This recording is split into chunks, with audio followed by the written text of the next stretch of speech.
warahmatullahi wabarakatuh. Halo, balik lagi bersama aku Fendi Mariska. Kali ini kita dapat tugas dari mata kuliah Hukum Kemaritiman, yang dimana kita yang akan bahas adalah 3 yurisdiksi dalam delimitasi zona maritim.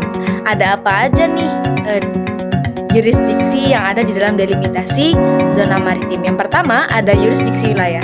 Apa sih yurisdiksi wilayah? Yurisdiksi wilayah adalah yurisdiksi yang dimiliki oleh suatu negara terhadap perairan yang berdekatan dengan daratan ataupun pulau-pulau yang merupakan bagian dari wilayahnya.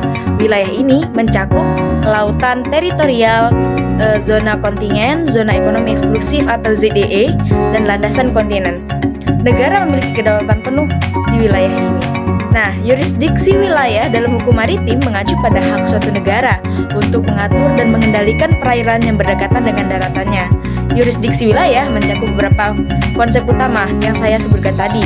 Yang pertama itu ada laut teritorial, merujuk pada garis hayal yang ditarik sejauh 12 mil dari laut garis pangkal yang digunakan untuk mengukur lebar laut teritorial. Nah, di dalam laut teritorial, negara tersebut memiliki kedaulatan penuh, termasuk hak untuk melarang kapal asing melintas tanpa izin dan melakukan tindakan-tindakan tertentu di bawah hukum nasional. Kemudian yang kedua ada zona kontigu. Zona kontigu ini adalah area tambahan sejauh 12 mil laut dari garis pangkal di luar laut teritorial, di mana negara tersebut dapat menjaga keamanan nasionalnya, melakukan pencegahan terhadap pelanggaran hukum di wilayah atau perairan teritorialnya, serta menjalankan kontrol fiskal, sanitasi, dan keimigrasian. Kemudian yang ketiga ada zona ekonomi eksklusif atau biasa disingkat dengan ZEE. ZEE adalah area yang berjarak 200 mil laut dari garis pangkal, di mana negara tersebut memiliki hak eksklusif untuk mengeksploitasi dan mengelola sumber daya alam baik hayati maupun non-hayati di dalamnya. Nah, negara yang memiliki ZEE juga memiliki hak untuk melakukan penelitian ilmiah nih, menjalankan instalasi dan struktur buatan serta menjaga dan melindungi lingkungan laut. Kemudian yang keempat itu ada landasan kontinen.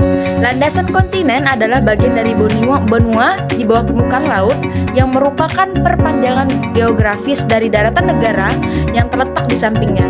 Negara memiliki hak khusus untuk mengeksploitasi sumber daya alam di landasan kontinennya di luar ZEE, sepanjang kegiatan tersebut tidak merugikan lingkungan laut atau tidak bertentangan dengan hukum internasional. Nah, untuk yurisdiksi wilayah ini dalam hukum maritim adalah konsep penting diatur dalam Konvensi Perikatan Bangsa-Bangsa tentang hukum laut yang tentunya biasanya kita pakai yaitu UNCLOS, dan prinsip-prinsip hukum internasional lainnya untuk memastikan pengelolaan yang berkelanjutan dan penggunaan yang adil dan sumber daya laut. Kemudian yang kedua yaitu ada yurisdiksi fungsional.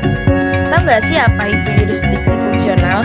Yurisdiksi fungsional itu yang dimiliki oleh suatu negara untuk mengatur aktivitas tertentu di perairan tertentu tanpa harus memiliki kedaulatan penuh atas perairan tersebut.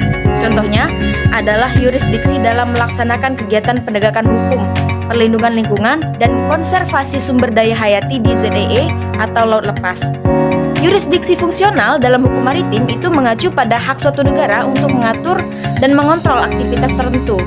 Seperti yang saya jelaskan tadi, beberapa bentuk yurisdiksi fungsional yang penting dalam hukum maritim itu meliputi yang pertama, perlindungan hukum.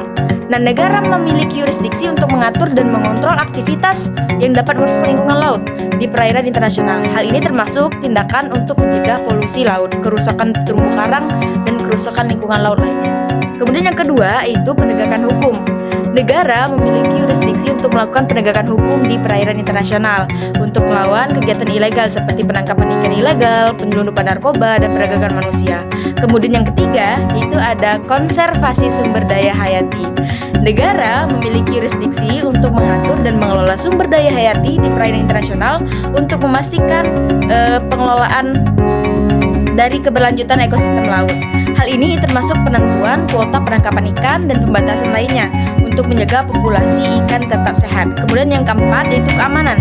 Negara memiliki yurisdiksi untuk melindungi keamanan nasional mereka di laut lepas, termasuk hak untuk melakukan patroli dan penangkalan terhadap ancaman keamanan yang mungkin muncul dari laut. Nah, ini juga dijelaskan atau terdapat di dalam UNCLOS. Kemudian yang terakhir, yang ketiga adalah yurisdiksi pribadi. Nah, yurisdiksi pribadi ini adalah yurisdiksi yang dimiliki oleh suatu negara terhadap warga negaranya, kapal berbendera negaranya, dan kapal yang terdaftar di negaranya di laut lepas. Yurisdiksi ini meliputi hukum pidana, hukum perdata, dan hukum administrasi negara yang berlaku bagi subjek-subjek tersebut di laut lepas. Setiap yurisdiksi ini memiliki peran dan batasannya masing-masing dalam delegitimasi zona maritim yang diatur oleh hukum laut internasional seperti Konvensi Perikatan Bangsa-Bangsa tentang Hukum Laut, yaitu UNCLOS.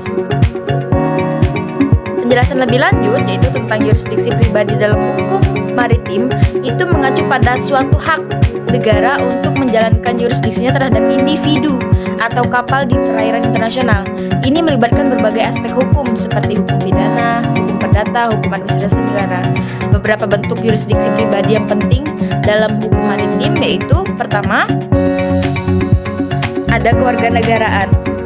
Nah, negara memiliki yurisdiksi pribadi terhadap warga negaranya yang melakukan tindakan ilegal di perairan internasional. Ini berarti bahwa warga negara yang melakukan kejahatan di kapal asing masih dapat diadili oleh negaranya sendiri.